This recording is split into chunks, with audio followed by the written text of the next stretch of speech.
Welcome, everyone. I am Lisa D'Amico, curator of Childhood Unmuted, and I have the pleasure today of speaking with Regina Ottman about her wonderful piece in the exhibit called Cora. So, Regina, welcome. Hi, thank you. And Regina, Cora, I'm just going to give you a little piece of my insight into your work when I was looking at it. And when I went and looked at your other pieces and checked out your work, there is a beautiful, what I would call fragility to it. And it really drew me in. It also has a doll-like quality to it, or even maybe a mannequin. Mhm. And at the same time, it also incorporates a level of joy. Thank you. And your use of color, and also your lack of color, speaks volumes. So if you could talk about your technique, your inspiration, I would love to hear it. I know everyone would as well. Thank you. Well, that's nice. So I have a box of doll clothes that my maternal grandmother made for my mother when she was little.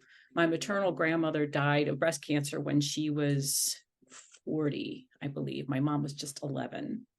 So somewhere along the line, I inherited this box of clothes and a couple of the dolls. And I've had them for years. And I was digging around in my stuff and I came across these clothes and I thought, oh, these are really neat. I'd like to do something with them. But I didn't want to put them on a doll because I felt like sometimes dolls in paintings seem creepy to me. So I put them on one of my handy dandy little mannequins, and some of them fit on like a large mannequin and some of them didn't. So I ended up getting a couple different mannequins, and I tried posing them different ways, and I just liked the way the clothes are so fragile. She knit most of them, so they're very delicate, and I sort of liked that juxtaposition between the durability of a wooden mannequin and this fragility of the clothing.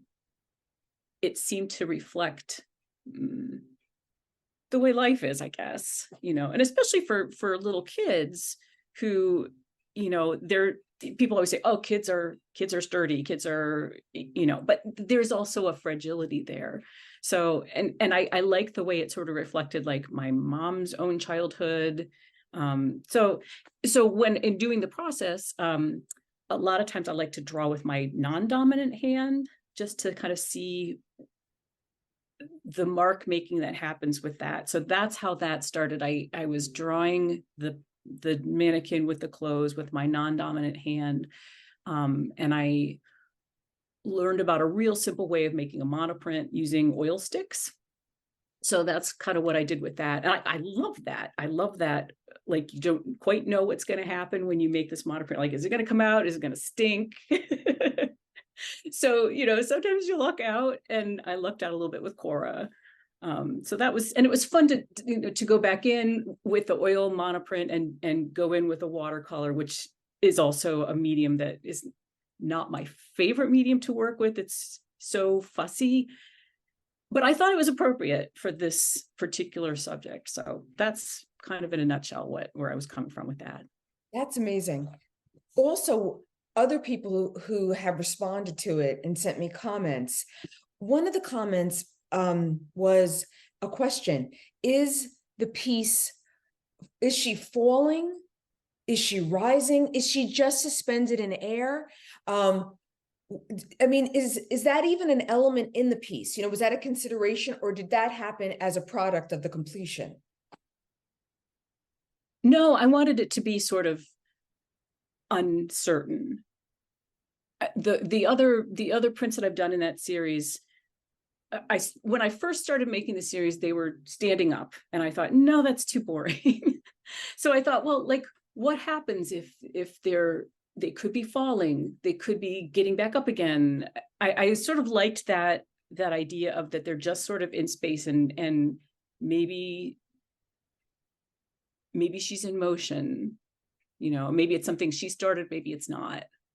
But that was an element of it that I sort of liked. Once when I was doing the drawing, I was like, well, this is kind of neat. I sort of like the fact that she's not really centered. She's kind of in space. Right. And there's no background. Yeah. And, which is great because you're leaving it so open for the viewer. Thank you. Yeah. That was what I hoped for. So thank Yeah. you. Out of all of the pieces in this exhibit, I think I got the most comments about yours. Really? Yeah. There's some beautiful work in the exhibit. Oh, and I must have received over 40 comments, which is, wow. Which is a curator's dream. Because we want to start a conversation. We want to provoke thought and engagement with the work. But I think because yours doesn't have a background and you do have limited color, that it is I'm going to use the word agitate, but it is like in a wonderful way, sparking curiosity.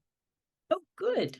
Thank you. Oh, I'm so glad. What you do, you really are. So everyone listening, you need to see more of Regina's work. Please go to this exhibit and see Cora, but also follow Regina and explore her website, because you're in for really almost like a self-examination, in terms of just feelings. It really provoked a lot of feelings in viewers. And I'm so what glad. is art about, right? Thank you. Oh, that's so nice to hear. You never know when you put something into the world, like how it's going to be received. And I try not to look at my Instagram. Oh, how many people liked this? You don't want to fall into that rabbit hole. So it's really nice to hear that. Thank you. So Regina, it's been a joy speaking with Right you. back at you, Lisa. Thank you. Thank you so much.